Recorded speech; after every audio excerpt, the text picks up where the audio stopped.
నా YouTube channel చూస్తున్న మీ అందరికీ స్వాగతం, సుస్వాగతం. ఓం శ్రీ సూర్యాయ నమః. ప్రపంచానికి వెలుగునిచ్చే, ఆరోగ్యానికి మూలమైన సూర్య భగవానుడికి నమస్కారం. ఈరోజు రథసప్తమి. సూర్యుడు తన దివ్య రథంపై ఉత్తరాయణ ప్రయాణంలో ప్రారంభించిన అత్యంత పవిత్రమైన రోజు. రథసప్తమి అనేది కేవలం ఒక పండుగ మాత్రమే కాదు, మన జీవితంలో చీకటిని తొలగించే దినం. 7 గుర్రాలతో సూర్యరథం మన శరీరంలోని 7 శక్తి కేంద్రాలను ప్రబోధిస్తుంది. ఈరోజు సూర్యారాధన చేస్తే మనలో ఉన్న నెగిటివ్ శక్తి నశిస్తుంది. ఈరోజు కేవలం శరీర శుభ్రతే కాదు, మనస్సు యొక్క శుభ్రత కూడా అవసరం. కోపాన్ని, అసూయను వదిలివేసి మంచి మాటలు, మంచి ప్రవర్తన కలిగి ఉండాలి. సూర్యుడిని ధ్యానించాలి. మనస్సును స్వచ్ఛంగా ఉంచుకుంటే సూర్యశక్తి త్వరగా పనిచేస్తుంది. ఈ వీడియోలో అత్యంత శక్తివంతమైన రథసప్తమి రోజు పఠించాల్సిన 4 మంత్రాలను ఈ వీడియో ద్వారా తెలుసుకుందాం.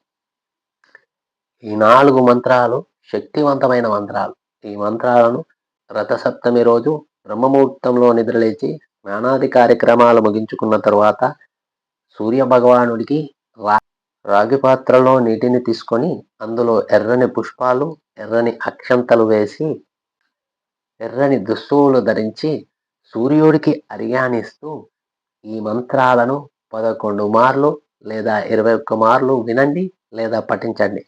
సూర్య భగవానుడి యొక్క దివ్య అనుగ్రహంతో మీ శరీరంలో శక్తి పెరుగుతుంది, మనస్సుకు స్థిరత్వం వస్తుంది, ఆరోగ్య సమస్యలు తగ్గుతాయి, ప్రతి పనిలో విజయం లభిస్తుంది.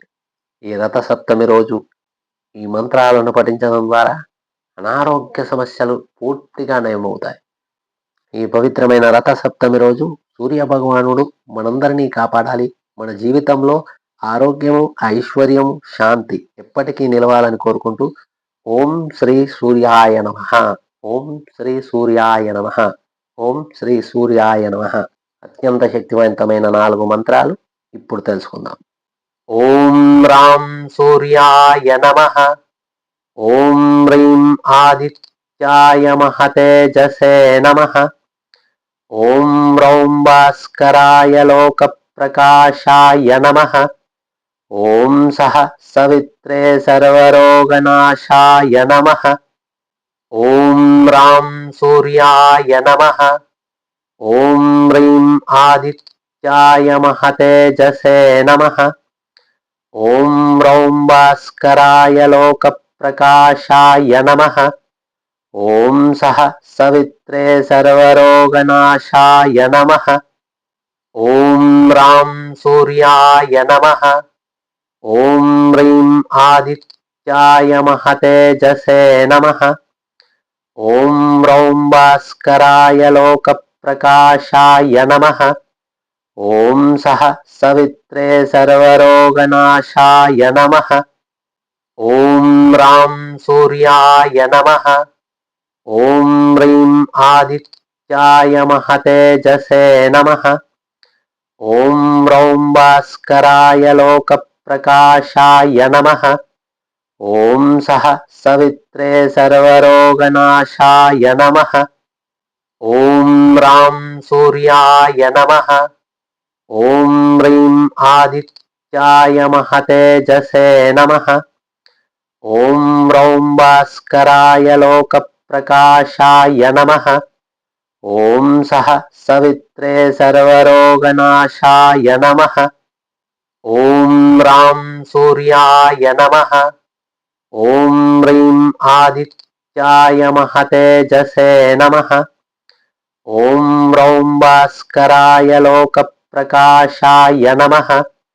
ఓం సహ సవిత్రే సర్వరోగనాశాయ నమః, ఓం రాం సూర్యాయ నమః, ఓం హ్రీం ఆదిత్యాయ మహతేజసే నమః, ఓం రౌం భాస్కరాయ లోక ప్రకాశాయ నమః, ఓం సహ సవిత్రే సర్వరోగనాశాయ నమః, ఓం రాం సూర్యాయ నమః, ఓం హ్రీం ఆదిత్యాయ మహతేజసే నమః, ॐ रौं भास्कराय लोकप्रकाशाय नमः।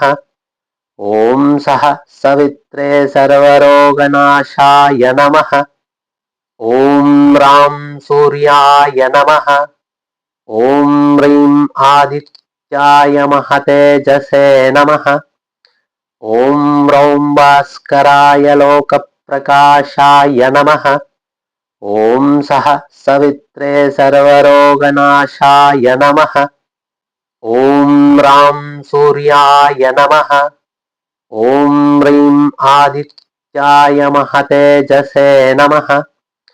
ॐ रौं भास्कराय लोकप्रकाशाय नमः। ॐ सः सवित्रे सर्वरोगनाशाय नमः। ॐ रां सूर्याय नमः। ॐ ह्रीं आदित्याय महतेजसे नमः। ॐ रौं भास्कराय लोकप्रकाशाय नमः। ॐ सः सवित्रे सर्वरोगनाशाय नमः। ॐ रां सूर्याय नमः। ॐ ह्रीं आदित्याय महतेजसे नमः। ॐ रौं भास्कराय लोकप्रकाशाय नमः।